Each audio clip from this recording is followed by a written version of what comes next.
મુંબઈના ખળભળાટ ભરેલા શહેરમાં જ્યાં કારના હોર્ન અને ફોરિયાઓની બૂમોએ અંધાધૂંધીનો માહોલ સર્જ્યો હતો, ત્યાં ક્રાફર્ડ માર્કેટ પાસે એક અવિશ્વનીય ઇમારત ઊભી હતી. તે લિટલ ફ્લાવર અનાથાશ્રમ હતું, જે શહેરના ભૂલાઈ ગયેલા બાળકો માટેનું આશ્રય સ્થાન હતું. તોફાની રાત્રે ભેંકાર અંધારામાં જ્યારે બારીઓ સામે વરસાદ પડ્યો, ત્યારે એક નવજાત છોકરાને નજીકના મંદિરના પગથિયા પર છોડી દેવામાં આવ્યો. પાતળા પલાળેલા ધાબળામાં વીંટાયેલો તે ઠંડીથી થરથર ધ્રુજી રહ્યો હતો. કલાકો પછી પરોઢ થતા એક રડતી બાળકી બજારની ગલીમાંથી મળી આવી, જે કાર્ડબોર્ડના બોક્સમાં ત્યજી દવાયેલી હતી. સિસ્ટર મારિયાએ બંનેને અંદર લઈ લીધા. તેમની છાતીની નજીક બેસાડી તેઓ શું સહન કરી ચૂક્યા છે તે વિચારીને તેમનું હૃદય કંપકમી ગયું. તેણીએ છોકરાનું નામ વિજય, જેનો અર્થ થાય છે વિજય, અને છોકરીનું નામ મીરા, તેણીની અતૂટ ભક્તિ માટે જાણીતા કવિ સંતના નામ પરથી. તે ક્ષણથી એવું લાગતું હતું કે ભાગ્યએ તેમના જીવનને એક અતૂટ દોરથી જોડી દીધું હતું. હાસ્ય અને ઝંખનાનું બાળપણ. વિજય અને મીરા એકબીજાની હાજરીમાં આરામ મેળવતા સાથે સાથે મોટા થયા. સવારમાં તેઓ અનાથાશ્રમના સાંકડા હોલવેમાંથી એકબીજા સાથે દોડતા હતા. તેમનું હાસ્ય દિવાલોથી ગુંજતું હતું. રાત્રે એક કવર હેઠળ તેઓ એકસાથે ભેગા થયા, વધુ સારા ભવિષ્યના સપનાઓ શેર કર્યા. એક સાંજે તેઓ અનાથાશ્રમના નાના ટેરેસ પર બેઠા હતા, ત્યારે વિજય ગંભીર નજરે મીરા તરફ વળ્યો. શું તમે ક્યારેય વિચાર્યું છે કે આપણા માતા પિતાએ આપણને કેમ છોડી દીધા? તેણે પૂછ્યું. તેના અવાજમાં નિરાશા હતી. મીરાની આંખો આંસુઓથી ભરાઈ ગઈ, પણ તેણે તેની નજર પકડી રાખી. કદાચ તેમની પાસે કોઈ વિકલ્પ ન હતો, તેણીએ કહ્યું. તેણીનો અવાજ ધ્રુજતો હતો. કદાચ તેઓએ વિચાર્યું હશે કે આપણને તેના વગર સારી જિંદગી મળશે. વિજયે તેનો હાથ તેના ખભા પર વીંટાળ્યો. સારું, આપણે એકબીજા સાથે છીએ, તેણે એક નાના દિલાસા આપતી સ્મિત સાથે કહ્યું. અને જ્યાં સુધી આપણે સાથે છીએ ત્યાં સુધી આપણે કોઈનો પણ સામનો કરી શકીશું. મીરાએ તેના ખભા પર માથું ટેકવ્યું. તેની મિત્રતાની હૂંફ તેના હૃદયની પીડાને શાંત કરી. વચન આપો કે આપણે હંમેશા સાથે જ રહીશું, તેણીએ પૂછ્યું. જેમ જેમ તેઓ મોટા થતા ગયા, તેમ તેમ તેમની પરિસ્થિતિની વાસ્તવિકતા સ્પષ્ટ થતી ગઈ. અનાથાશ્રમ ચાલવા માટે સંઘર્ષ કરતું હતું, અને સિસ્ટર મારિયા ઘણીવાર ભોજન વિના જતી હતી, જેથી બાળકો ખાઈ શકે. પરંતુ વિજય અને મીરા તેમના સંજોગોને તેમના ભવિષ્યને નિર્ધારિત કરવા દેવા માટે મક્કમ હતા. તેઓ અગાઉના વિદ્યાર્થીઓએ દાનમાં આપેલા ઘસાઈ ગયેલા પાઠ્યપુસ્તકોનો ઉપયોગ કરીને અભ્યાસ કરવામાં કલાકો ગાળ્યા હતા. દરરોજ રાત્રે તેઓ એક નાની મીણબત્તી પ્રગટાવતા અને સાથે અભ્યાસ કરતા. તેમની આંખો સપનાથી ભરેલી હતી. વિજય વિજ્ઞાનમાં ઉત્કૃષ્ટ, માનવ શરીરની જટિલતાથી આકર્ષિત, ઓપરેટિંગ ટેબલ પર જીવ બચાવવાની કલ્પના કરીને સર્જન બનવાનું સપનું જોયું. જ્યારે મીરાએ તેના નમ્ર સ્વભાવ અને સહાનુભૂતિભર્યા હૃદયથી નક્કી કર્યું કે તે ગાયનેકોલોજિસ્ટ બનવા માંગે છે, સિસ્ટર મારિયા તરફથી મળેલી સંભાળથી પ્રેરાઈને તે મહિલાઓને અને બાળકોને મદદ કરવા માંગતી હતી.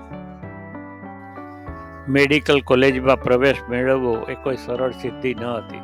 વિજય અને મીરાએ અથાગ મહેનત કરી, મોડી રાત સુધી અભ્યાસ કર્યો અને પ્રવેશ પરીક્ષાઓ બચાવવા માટે વિચિત્ર નોકરીઓ લીધી. તેઓ નાના બાળકોને ભણાવતા, સિસ્ટર મારિયાને અનાથાશ્રમના કામમાં મદદ કરતા અને સ્થાનિક બજારમાં હાથથી બનાવેલી હસ્તકલા પણ વેચતા. તેઓએ તેમના સાથીદારો તરફથી ઉપહાસનો સામનો કરવો પડ્યો, જેમને શંકા હતી કે બે અનાથ ક્યારેય કોલેજમાં પ્રવેશ પામી શકશે નહીં. જ્યારે તેઓ બંનેને ગ્રાન્ટ મેડિકલ કોલેજમાં મેરિટ આધારિત શિષ્યવૃત્તિ પર સ્વીકારવામાં આવ્યા, ત્યારે તેમની દ્રઢતાનું ફળ મળ્યું. તે વિજયની ક્ષણ હતી, પરંતુ તે એક કડવી વિદાય પણ હતી, કારણ કે તેઓએ એકમાત્ર ઘર છોડી દીધું જેને તેઓ ક્યારેય જાણતા હતા. સિસ્ટર મારિયાએ બંનેને ચુસ્તપણે ગળે લગાવ્યા. તેની આંખો આંસુઓથી છલકાઈ રહી હતી. મને તમો બંને પર ખૂબ જ ગર્વ છે, તેણીએ કહ્યું. તેનો અવાજ રડવા જેવો થઈ ગયો. જાઓ મારા બાળકો, વિશ્વને વધુ સારી જગ્યા બનાવો. અમે કરીશું. મીરાએ પોતાના આંસુ લૂંટતા વચન આપ્યું, અમે ક્યાંથી આવ્યા છીએ તે અમે ભૂલીશું નહીં. મેડિકલ કોલેજ વિકટ હતી. દિવસો લાંબા હતા. પ્રવચનો અને પ્રયોગશાળાઓ અને હોસ્પિટલના રાઉન્ડથી ભરેલા હતા. પરંતુ વિજય અને મીરા એકબીજા સાથે હતા અને તેનાથી બધો ફરક પડ્યો. તેઓએ તેમની નોંધો શેર કરી, પરીક્ષા પહેલાં એકબીજાને પૂછ્યું અને મુશ્કેલ ક્ષણોમાં એકબીજા પર ઝુકાવ્યું. ખાસ કરીને મુશ્કેલ પરીક્ષા સપ્તાહ દરમિયાન મીરા ખૂબ જ તાવથી બીમાર પડી. તેને પોતાના થાક છતાં વિજયે તેની બાજુમાં રહ્યો. તેણીની તબિયત સારી થઈ. મીરા, તારે આરામ કરવાની જરૂર છે. તેણે તેના કપાળ પર ઠંડુ કપડું મૂકીને આગ્રહ કર્યો. હું કરી શકતી નથી, તેણીએ નબળો વિરોધ કર્યો. મારી પરીક્ષા છે. મીરાએ તેની તરફ જોયું તો તેની આંખો નરમ થઈ ગઈ. વિજય, મને ખબર નથી કે હું તારા વિના શું કરીશ. તારે ક્યારેય શોધવાની જરૂર નહીં પડે, વિજયે તેના ચહેરા પરથી વાળ સરખા કરતા કહ્યું. તે જ ક્ષણે તણાવ અને સંઘર્ષ વચ્ચે તેઓને સમજાયું કે તેમની મિત્રતા કંઈક ઊંડી બની ગઈ છે. તેઓને માટે કહેવાની જરૂર નહોતી. તેઓ બંનેએ તેમના હૃદયમાં તે અનુભવ્યું. અજાણી વ્યક્તિની દયાનો ચમત્કાર. જ્યારે એવું લાગતું હતું કે મેડિકલ કોલેજનો આર્થિક બોજ ખૂબ વધી જશે, ત્યારે નિયતિએ ફરી એકવાર હસ્તક્ષેપ કર્યો. એક NRI ઉદ્યોગપતિ મિસ્ટર રાજેશ પટેલ નામના એક સમયે અનાથ આશ્રમના દયાળુ તરીકે લાભાર્થી રહી ચૂકેલા રાજેશ પટેલે સિસ્ટર મારિયાની મુલાકાત લીધી. તેણે વિજય અને મીરાની મુસાફરી વિશે જાણ્યું અને તેમના બાકીના શિક્ષણને સ્પોન્સર કરવાનું નક્કી કર્યું. જ્યારે તેઓ વિજય અને મીરાને મળ્યા ત્યારે પટેલે તેમની સામે દયાળુ નજરે જોયું. હું એક સમયે તમારા જેવો હતો, તેણે કહ્યું. જ્યારે મારી પાસે કંઈ ન હતું ત્યારે કોઈએ મારામાં વિશ્વાસ કર્યો. હવે તમને મદદ કરવાનો મારો વારો છે. મને ગર્વ થાય છે. વિજય અને મીરાએ તેમના ખભા પરથી વજન ઉતરવું હોય તેવું અનુભવ્યું. તેના સ્થાને ગહન કૃતજ્ઞતાની ભાવના આવી. અમે તમને નિરાશ નહીં કરીએ, તેઓએ એકસાથે વચન આપ્યું. તેમના વર્ગમાં ટોચના વિદ્યાર્થીઓ તરીકે સ્નાતક થયા પછી વિજય અને મીરા જાણતા હતા કે તેઓ શું કરવા માગે છે. તેઓએ તેમની બચત એકત્રિત કરી અને શ્રીની મદદથી, પટેલ દાનથી તેઓ જ્યાં મોટા થયા હતા તે જ પડોશમાં આશા ક્લિનિક ખોલ્યું. ક્લિનિક ગરીબોને મફત તબીબી સંભાળ પૂરી પાડે છે. એક એવી જગ્યા જ્યાં લોકો ખર્ચના ભય વિના સારવાર મેળવી શકે. વિજય એક કુશળ સર્જન બન્યો, જ્યારે મીરાએ ગાયનોકોલોજી અને પ્રીનેટલ કેર સંભાળી. તેઓએ સાથે સાથે કામ કર્યું કેમ કે તેઓએ હંમેશા સપનું જોયું હતું. તેઓએ જે દર્દીઓની સારવાર કરી તે માત્ર ચહેરા વિનાના અજાણ્યા જ ન હતા. તેઓ એવા લોકો હતા જેમની પીડા તેઓ સમજતા હતા, જેમના સંઘર્ષમાં તેઓ જીવ્યા હતા. એક દિવસ મીરાએ એક યુવાન ડરેલી માતા માટે એક બાળકીને જન્મ આપ્યો. નવજાતને પોતાના હાથમાં પકડીને મીરાની આંખોમાં આંસુઓથી ભરાઈ આવી. તે મને અમારી યાદ અપાવે છે, તેણીએ વિજયને કહ્યું. વિજયે બાળકના નાનકડા હાથને હળવેથી સ્પર્શ કર્યો. કદાચ આ વખતે તેણીને એકલા ઉછરવું નહીં જ પડે. વર્ષો વીતી ગયા અને ક્લિનિક સમુદાયમાં આશાનું પ્રતીક બની ગયું. વિજય અને મીરા વૃદ્ધ થઈ ગયા હતા. તેમના ચહેરા સમયની નિશાનીઓ અને અસંખ્ય જીવનની યાદો સાથે રેખાંકિત હતા, જે તેઓએ સ્પર્શ કર્યા હતા. તેમ છતાં તેમનો એકબીજા માટેનો પ્રેમ હંમેશની જેમ મજબૂત રહ્યો.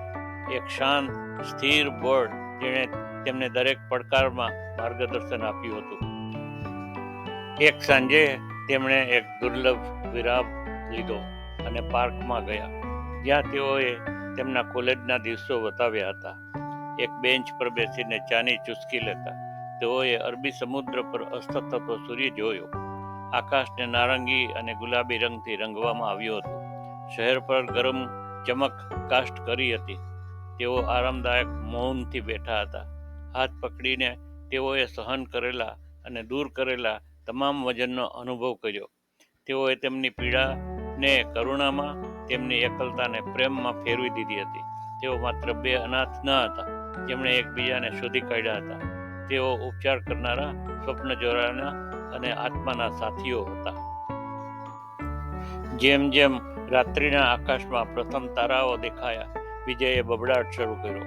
આપણે ક્યારેય એકલા નહોતા. હતા શું આપણે? મીરાએ તેની તરફ જોયું. તેની આંખો આંસુઓથી ચમકતી હતી. ના, તેણીએ તેની આંસુઓ દ્વારા હસતા હસતા કહ્યું, આપણે એકબીજાની સાથે હતા અને તે પૂરતું હતું. અને ત્યાં તારાઓના આકાશની નીચે બે આત્માઓ કે જેને એક સમયે ત્યજી દેવામાં આવ્યા હતા, તેમને શાંતિ મળી. તેઓએ સાથે મળીને બનાવેલ પ્રેમ, એક એવો પ્રેમ જે કાયમ રહેશે. મિત્રો, જો તમને આ વિડીયો પસંદ આવ્યો હોય તો આ ચેનલને લાઈક કરજો, શેર કરજો અને જરૂરથી સબસ્ક્રાઈબ કરજો. મારા ફોટા પર ક્લિક કરવાથી સબસ્ક્રાઈબ કરવાનું સરળ બની જશે. મિત્રો, જો તમને આ વિડીયો પસંદ આવ્યો હોય તો આ ચેનલને લાઈક કરજો, શેર કરજો અને જરૂરથી સબસ્ક્રાઈબ કરજો. મારા ફોટા પર ક્લિક કરવાથી સબસ્ક્રાઈબ કરવાનું સરળ બની જશે.